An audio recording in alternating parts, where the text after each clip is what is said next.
আজ সকাল ৯ ঘটিকায় মধুখালী আইডিয়াল স্কুলে একতারা সঙ্গীত একাডেমি কেন্দ্রে বাংলাদেশ যুব পরিষদ কর্তৃক আয়োজিত এক মৌখিক পরীক্ষার আয়োজন করা হয়।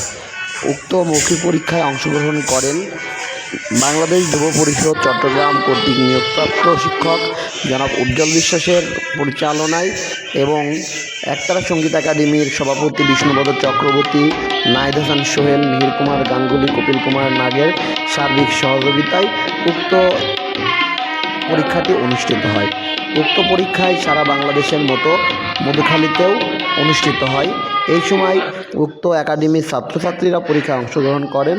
প্রায় ৪৫ জন ছাত্রছাত্রী এই পরীক্ষায় অংশগ্রহণ করেন এবং এই পরীক্ষার শেষে তাদের বিভিন্ন ক্যাটাগরিতে পরীক্ষা হয়। কবিতা আবৃত্তি, নৃত্য, সঙ্গীত, রবীন্দ্র, নজরুল, লোকগীতি বিভিন্ন বিষয়ে পরীক্ষা অনুষ্ঠিত হয়। এই সময় উপস্থিত ছিলেন একতারা সঙ্গীত একাডেমির নির্বাহী কমিটির নেতৃবৃন্দ, অভিভাবকবৃন্দ এবং একতারা ছাত্রছাত্রীবৃন্দ। সুন্দর পরিবেশের মধ্য দিয়ে তাদেরকে পরীক্ষা অনুষ্ঠিত হয়। এই সময় পরীক্ষা চলাকালীন সময়ে তারা সন্তোষ প্রকাশ করেন এবং অভিভাবকরা সন্তুষ্ট প্রকাশ করেন। বাংলাদেশ যুব পরিষদের এই কার্যক্রমকে তারা স্বাগত জানিয়ে তাদের বাচ্চাদেরকে সকাল ৯টার মধ্যেই একতারা সঙ্গীত একাডেমি কেন্দ্রে এসে উপস্থিত হন। সকাল ৯টায় পরীক্ষা অনুষ্ঠিত হয়ে পরীক্ষাটি 12:30টার মধ্যে পরীক্ষাটি শেষ হয়।